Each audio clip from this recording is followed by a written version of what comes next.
and we'll get the wireless mic to you so people can hear your questions. Thanks a lot. Appreciate everybody coming today. Just appreciate the job that, Josh and his crew do of getting everything set up, and Greg, just everything they do for the university and making football season possible. But thank you for your time coming out today. Just fall football season starting, so we're here at Drumline out there playing for too long. You fix to play a game, so everybody's excited. We start a week early, so it kind of cuts into summer, but we've had a really, really good off season.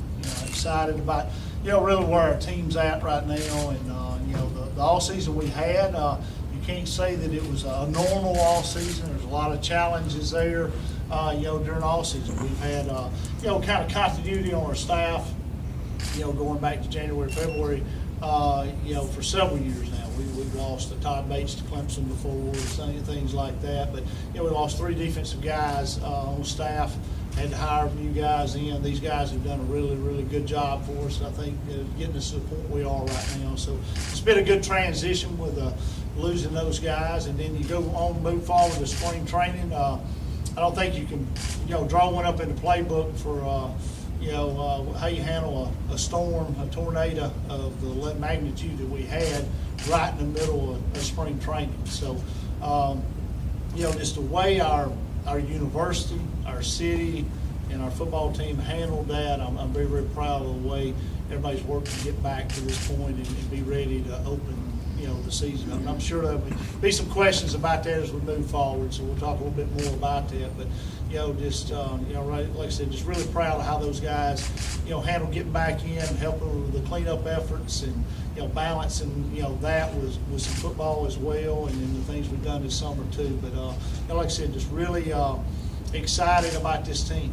I like where we are leadership-wise. I like where we are condition-wise, all the things that goes into an all-season. They've done very, very well. So with that being said, I'll just open it up to the questions you got. I know you got some questions about who's playing what we're doing here and there. We have a challenging schedule. We don't have a FBS team on our schedule, but a kickoff classic game with North Carolina A&T is going to be a really, really good game. They are as good a FCS team we've played, a playoff caliber team, very, very talented. They lost really one game in 2 years. Got their conference player of the year back for this will be the 3rd year if you won it again. Their running back's really, really good. Quarterback, they got skilled guys, really solid defensively. So they're a confident bunch, and that ought to be a really good game. And our guys are excited about playing that caliber of competition. And then we get to come back here. I think everybody's kind of looking forward to that opener in Montgomery, which is a great venue.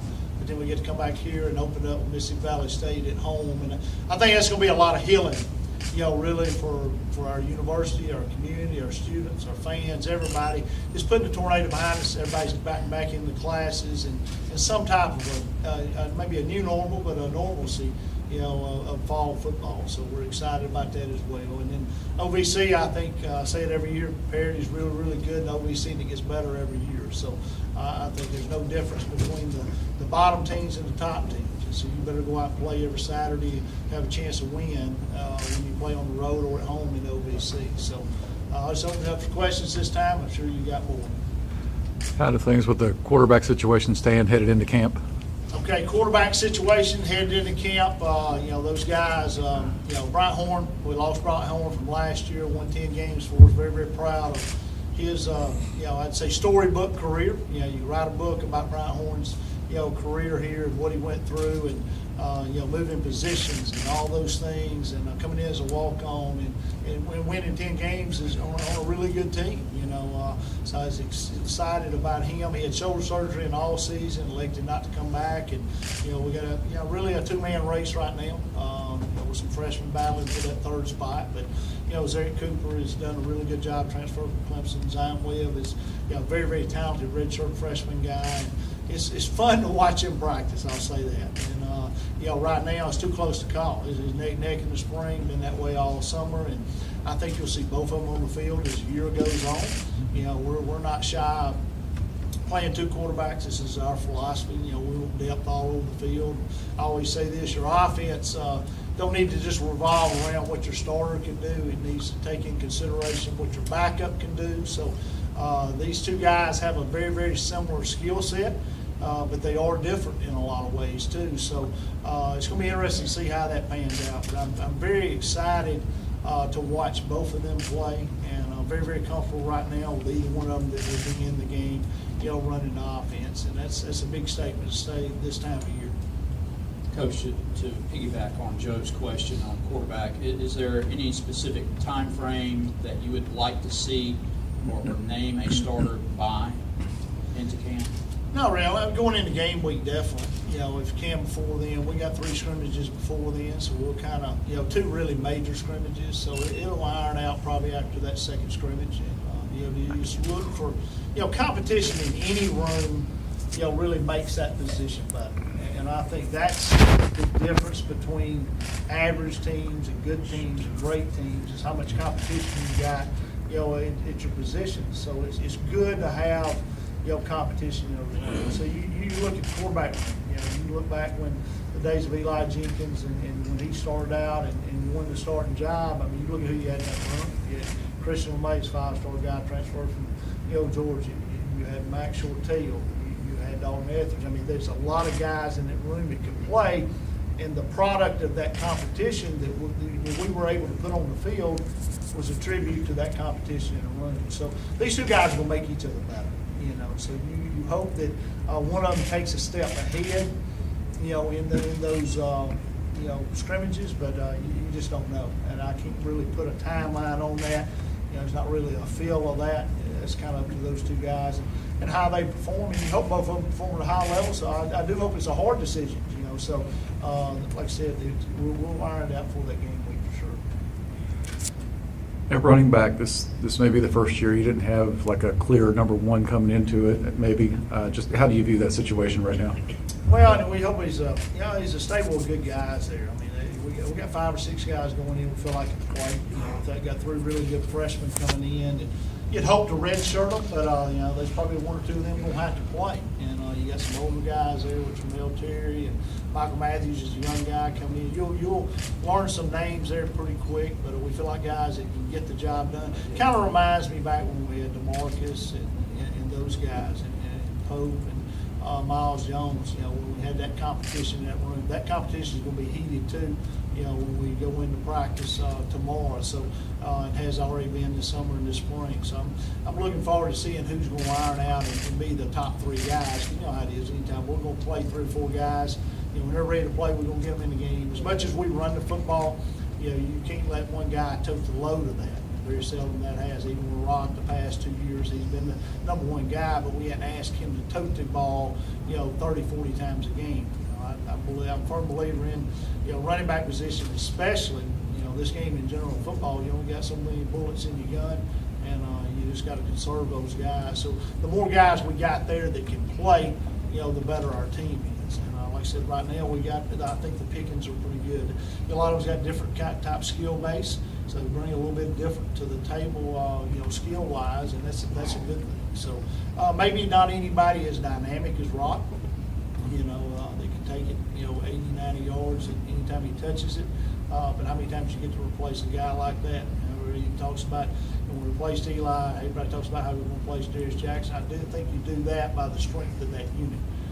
Just the whole offense has got to replace a guy like that. The whole defense has got to replace a guy like Darius Jackson. But I'm excited to see those guys. Some of these freshmen we hadn't seen in pads yet.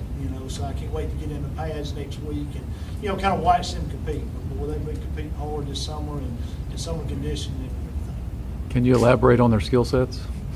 Well, I mean, they all a little bit different. Termel, is a guy. It's a great story as well. Just battled through, 2 really season-ending injuries with his knees and things. And I think he recovered really well last year. And was really, productive. Michael Matthews is, a between the tackles type guy, but you get him on the corner, he can go as well. And the 3 freshmen coming in all have a different type of skill set. They're all bigger body guys, and pretty long for that position. So they all bring something a little bit different. Coach, coming out of SEC Media Days, and there was also some talk in Big Ten Media Day about 9, 10 conference games and less opponents like a Jacksonville State. and OVC type of opponents. How important is it to build a program on your level to play the Power 5 schools? I don't think you build the program on it, but it helps us so much financially, I think, in those money games, as we call them. And our guys love the challenge of those games. I think the trade-off is, is it going to hurt us? We don't have one this year. We can't get anybody to schedule us right now. So is it going to really hurt us that bad? It's really not going to hurt us that bad. But it does hurt us. You need that revenue-wise to do that. And, I don't know. I'm against the ones, the Hurt Streets and the Sabins that say, hey, you don't want to see that type deal. Well, I think this country's always going to see a David versus Goliath. That's sports, that's competition. So to say that fans don't want to see that, I think that's a misstatement there. I think there's room for those games anytime in the deal. I think the parity in college football is at an all-time high. 10 years ago, you would not see FCS teams playing with FBS schools the way they do now. You take our first opponent, you take North Carolina A&T, very talented team. They beat 2 FBS teams the past 2 years. Okay, they beat Charlotte last year. They beat Bowling Green the year before that. So to say that the fans don't want to see that and you can't compete at that level, you can't. The parity is there. Now, every time that you go in and play a Power 5, that might not be the case. But people want to see that. So to say take those games away by rule, I think you leave it up to choice of those universities and those conferences about what they want to do. But I think it's great for the game. So to say it's not good for the game, I think it's very, very untrue. John, let's go ahead and get the obvious question out, and that's the streak. Obviously. What is that now? Yeah, the streak. But anyway, I know you said you don't really talk about it very much. I know the guys a little bit here and there, but how I guess in terms of that streak, how much do you put that ahead? Does it come ahead of championships, or is it right on par with championships? Well, I think it steps to where we want to be. At the end of the year, we want to win a national championship, so we want to bye in the first round. So that means we want to win our conference outright. We want to win every conference game. To say that, we don't care about going undefeated in the conference, we do care about going undefeated in the conference. Do we talk about the streak and it being a goal? No, we do not. Do our guys really know that it's whatever it is? They don't know. Do we talk about it? No, we do not talk about it. That's not by design. This is something we just don't talk about. And it's really just getting to the point to where it's almost like it. There's a side of it that upsets me a little bit. It discredits what these guys have done. All that is, all I'm talking about streak right now is talking about what our past guys have done. It's gave us the opportunity to be, ranked number 1 in the conference again, picked to win it again, all those things. There's been a lot of work going into that. There's been a lot of good football play, going into that. And it's just, I think we just move forward as a part of life. We go into every game looking to win, and that's a goal. So, but to say that, if you asked it was funny. Marlon and Tyler Zara was, laughing. We stopped back through Huntsville, and we're sitting there eating, doing some after OVC Media Days the other day, and they were laughing about it. They said they got to ask us, how many times you get asked about the streak? And they said, our transfer guys that have come in this offseason, our incoming freshmen, really wouldn't know what the streak is because they hadn't heard it, all summer. It's not something we just sit around and talk about. And that's a goal and all that stuff. Really don't really worry about it. But it's like I said, I think it's a fantastic accomplishment. So I don't not talk about it to discredit what's been done. It's just not something we dwell on. We don't dwell on winning a national championship. Now that's a goal. We want to do that, but it's ultimately not the way we run our program. It's not what our program's about. That's like if that's all you were about and you come up short, boy, you're gonna be really disappointed. Or if you win it, then you're gonna be really disappointed because there's not a lot of just awesome satisfaction out of that. So we're just more about what we do on a daily basis. To build good men and to be better at the end of the day. And that's a better person, a better student, a better player. And I feel like if we do that, we continue to win games. Coach, right back here. I think all of the sports teams, athletic programs here at Jacksonville State had a hand after the storms came through, helping clean up. That kind of affected the way you guys went through spring, which was something you needed to do. That was something you wanted to do. but now that we're back here in August, you guys are getting ready for the season. Is it important to return to a sense of normalcy as far as how you get ready for the season, or do you still think it's important to have, I don't know what normal is, what normal was last year, it's not normal now, and we have to continue to do these community service projects? Well, I think we're back to as near normal as we can. It may be a new normal, but it's as normal as it can be. But and that goes to, like you said, it's everybody's efforts in the cleanup.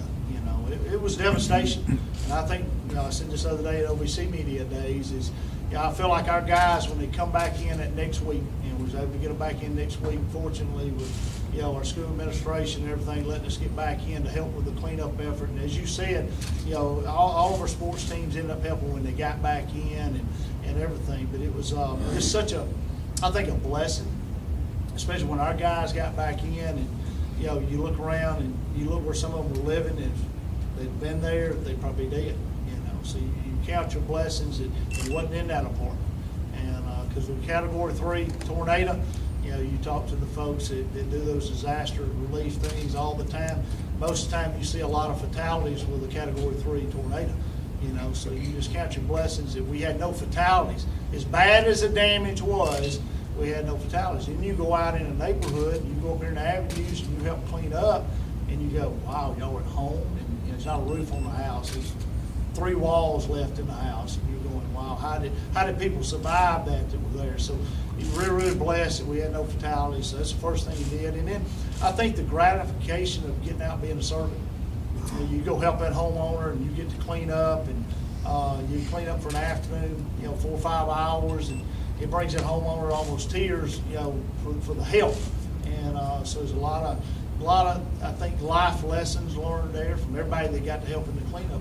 And it wasn't just people from here. It wasn't just our football team. It wasn't just our softball team. It wasn't just our athletic teams. It was people from all over that came and helped clean up. It was good to see our local, cities get involved, local counties, state, neighboring states, and that came to get us back to what you're talking about, the normal.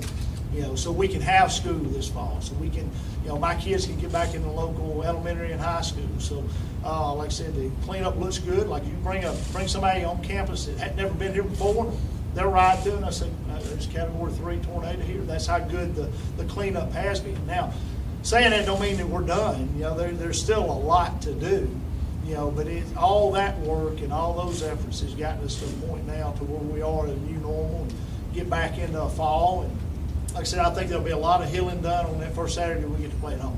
Everybody get to get in here and tailgate and enjoy a game and listen to the Southerners. I think it's going to be a lot of healing process for a lot of people because you still have homeowners, no matter where they live. They're still living in a hotel. They're still living in somewhere else while their house gets either rebuilt or re-roofed or whatever. So, like I said, I think getting back into some type of normalcy like that will help a lot of people.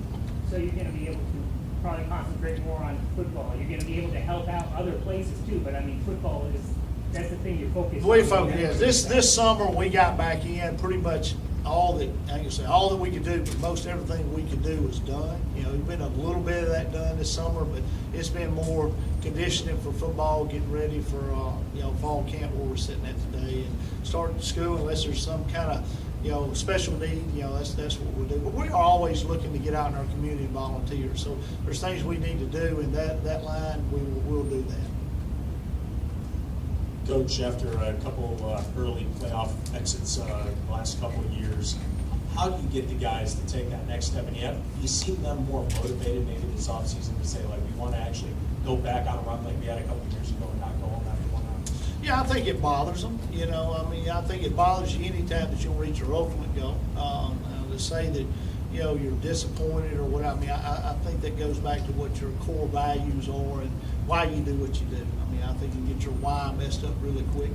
So to say we're over-motivated because we got beat out last year, I wouldn't say that. I think, we want highly motivated people in our program. So I think our coaches, our staff, our players are highly motivated.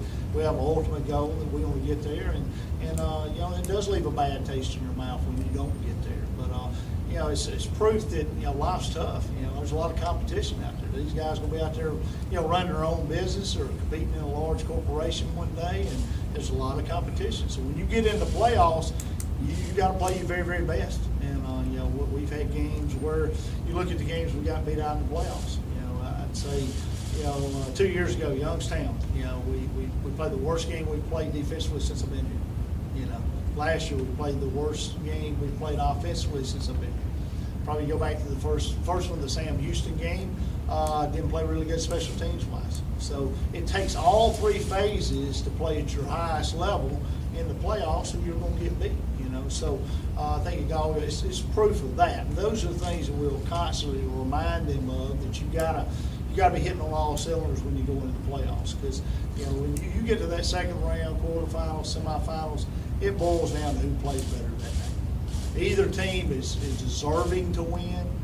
They're there for a reason. They got to get their talented team. They're well coached. All those things. So it boils down to you hit or miss. You either go out there and you play well, or you don't. You got to go out there and get it done. And it just don't always work out the way you want it to, for sure. Coach, with the tornadoes that happened in 2011, there was, in particular, a lot with Coach Saban and the community in Tuscaloosa, and it more or less changed him, not only as a coach, but just as a human being. I'm wondering, through this experience as the head coach at Jacksonville State, how much has this experience tied to this community changed you, not only as a coach, but as a human? Well, I say this up front, just talking about the volunteer efforts. Alabama's really good to us. They sent the team, their people over that kind of helped with that cleanup in 11 to help here, and that, for a few weeks, and that really, really helped us. So, you kind of use somebody that's been through the same devastation, and it's good to learn from that. So we appreciate the help that they gave us. As far as, you can't put an impact, what an impact getting out and helping them. You can't put a price tag on that. What it did for our guys. I always say this: when you give, you receive back twofold, and that's with anything that you do. The more, we taught our guys to be servants. You get out there and give, and you watch those homeowners and how appreciative they are. And like I said, I think there's a lot of life lessons learned there. So I've always known that's important, but I think taking the whole team and doing that for several days in a row, several weeks in a row, you've seen what an impact that makes. We didn't have to go off on a mission trip. We had a mission trip right here. So it was just good to see that growth of them. It's something they'll never forget. I think it's something, and I told them that. I said, you're learning life lessons. You're going to be put in a situation similar to this, wherever you're living at 20, 30 years from now, I don't know when it's going to happen, that you're going to have a chance, when you see that on the news, may not even be in your own community, that you need to go help. And it's going to teach you a lesson that you need to go help and go do that. So I think the impact that it taught me and our staff and our players, like I said, you can't put a price tag on it. Kind of building off of that, how do you feel like that bond is going to translate on the field to this upcoming? Well, we've always had a tight group, but definitely that really, you spend that much time together doing those type things that are off the field type stuff. Any coach in any sport would tell you that bonds you, and it does. And every team, I think, is responsible for their own chemistry. So I think that situation really has helped this team. I think our leadership is really, really strong on this team. Everybody's together, and like I said, you see a lot of people grow. We took guys out and asked them to do things that they had never done before. I ran the chainsaw. I didn't let them get out there and run chainsaw. Well, that's one of the things we said is safety first. You're going out to a home and there's trees down. We're not asking you to practice on a chainsaw and learn how to run a chainsaw. So these guys got to tote logs. They got to move. Be a part of stuff that they had never done work like that. Now you had some that had been around it before and knew, so it taught them lessons like that as well. So like I said, I think it was just a good thing all the way around. We took a negative, and our whole community really has turned it into a positive. And I think our whole community and school and everybody's stronger, and the bond's tighter because of that.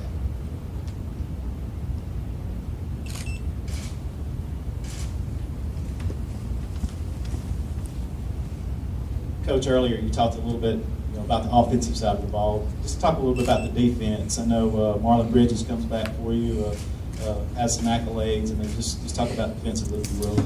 Well, feel really good about Marlon and the guys we got coming back. You lost some very, very key players. Out of our top 22 defense, starting 2 deep. We really call you a starter if you're in our 2 deep. We got a lot of guys that played a lot of snaps last year. You lost key players, Darius Jackson, and Dalton Campbell, the other defensive end, and you got Saran Neal, those guys, Joel McCandless inside. So, but all in all, with the guys that started, we got probably 7, 8 guys back that started a lot of games for us last year. So, I'd say a very talented group, still can really run. Fundamentally sound. They got guys back there like Marlon tackles very well, and they get to the football. Like I said, they've handled change schematically a little bit. New coaches in, you change, you'll have a different wrinkle here and there. Not a wholesale change, but some newness, and sometimes change, bad or good, is end up being a positive. So, like I said, I think the guys we lost did a fantastic job for us, and the guys, and will do good jobs at the schools that they went to, and all had, moved up the ladder, kind of, so to speak. But the guys we got in replacing those guys have really done a fantastic job since they've been here. So, I feel like the continuity is still there. The nucleus is still there to, have a really, really good defensive unit for sure.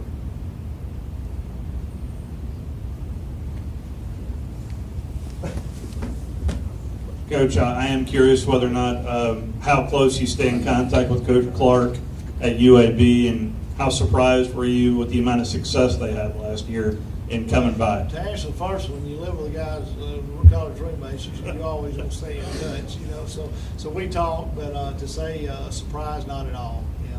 To say I would have expected that. Really, to be honest with you, I'm mad they lost. They probably should have won 8. It should be Charlotte, and he'll tell you that too. So they had a great year, and it's really close to winning. They were not out of a game, So wherever they won, they could have won 2 or 3 more. So look to them to have a great year this year. But he does a great job.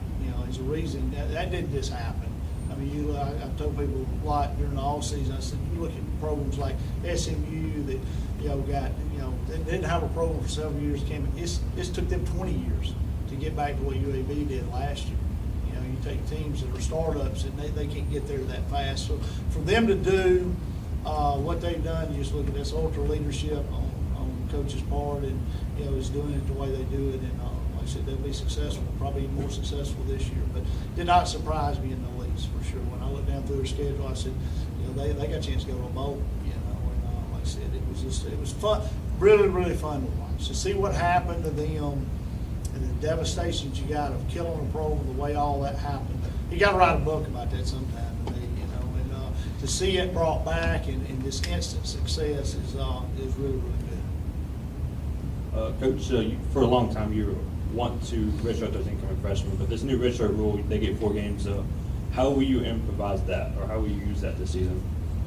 First thing I'd like to say is amen on them passing the rule. That was the dumbest rule that I've ever seen. And one, it was not for players at all. So, like I said, I think it's an advantage for players. We have always been a program that loves the redshirt. I tell people when we recruit them, families in, we want a redshirt. Don't take it as an insult if you redshirt, because every guy wants to come in, they think he can play in the NFL right now. But, I think getting a year under your belt, academically, having that 5th year is just an advantage. And we made a live. Marlon Bridges, we'll have Marlon Bridges back next year just because of the redshirt. Now he could have played. He's the best special teams player, the backup guy that first year. The next year he's a starter because we redshirted, and he's a freshman All-American. That's the difference. To me, he's a prime example of why you redshirt. Okay, so this rule allows you to see if the guy's ready or not. It gives you 4 games to do that, and it don't penalize him. Okay. One that killed last year, and I've told a few of this story, killed Zion Williams last year. This rule had been implemented last year. He played in 4 games last year, and he could see if he could have been our quarterback last year. He's a talented guy, So, but we wanted redshirt. We didn't play him because of that rule, And there's rumblings that was going, that rule was going to pass, because Coach Berry is really a proponent of that rule, and I'm just glad we got it pushed through, because I'm for anything that is good for the players.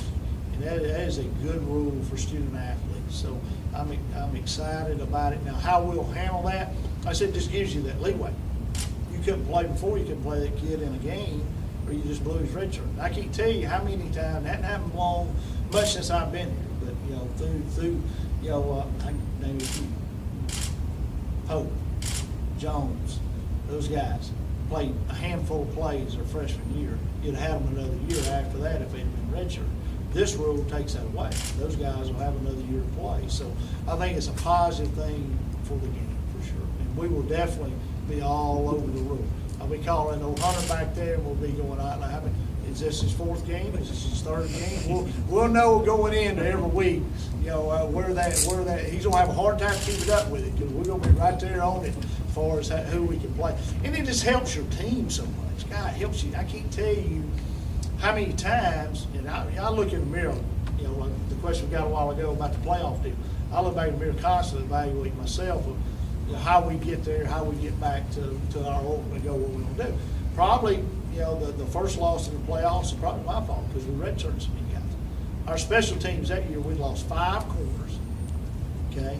We had to move a corner to safety, and we were trying to hold on to guys redshirt year, and we didn't play them. If this rule had been in the play, our special teams would have been better that year, because you'd have played some of those guys. So I think at the end of the year with the old rule, our special teams is always depleted because we tried to redshirt guys. We always try to redshirt guys, because I'm a firm believer in that's the best thing for that player, okay? Even cheating our team a little bit. I cheat our team a little bit, just to redshirt a guy. So, like I said, this rule takes that off, and, you know, I'd lose sleep over that, you know, so I'm gonna be a lot happier, you know, having that rule in place. Coach, just to clarify, did you say Bill Clark and you were roommates at one point? Oh, we were, here, yes. Okay, so what kind of roommate was Bill Clark, and do you have any good stories about living with him? Well, I can't divulge those. Because he may divulge some on me, so, you know, no, just, yeah, always like he is now. It's just, you know, well organized, all that stuff. I had to, now, freshman year, you know, it is roommates. You learn a lot about people when you live with them. So, the very first roommate I ever had in college, I ended up about halfway through the semester, putting a piece of tape down the middle of the floor and said, "That's your side. Your stuff comes over here, it's going in the trash can." You know, he's one of those guys, if it's on the floor, it's dirty. If it's on the bed, it's clean. You know, I don't live like that. So, me and Coach Clark started living together. It was a whole lot better. So, he's a fantastic roommate. Just a great person, a lot of fun to be around, and you know, he's got a funny side to him. He don't show a lot of folks a lot of times. I can get it out of him, but you know, just a lot of good memories. Anything else? Any other questions? Okay, Coach, thank you so much. Thank you, guys.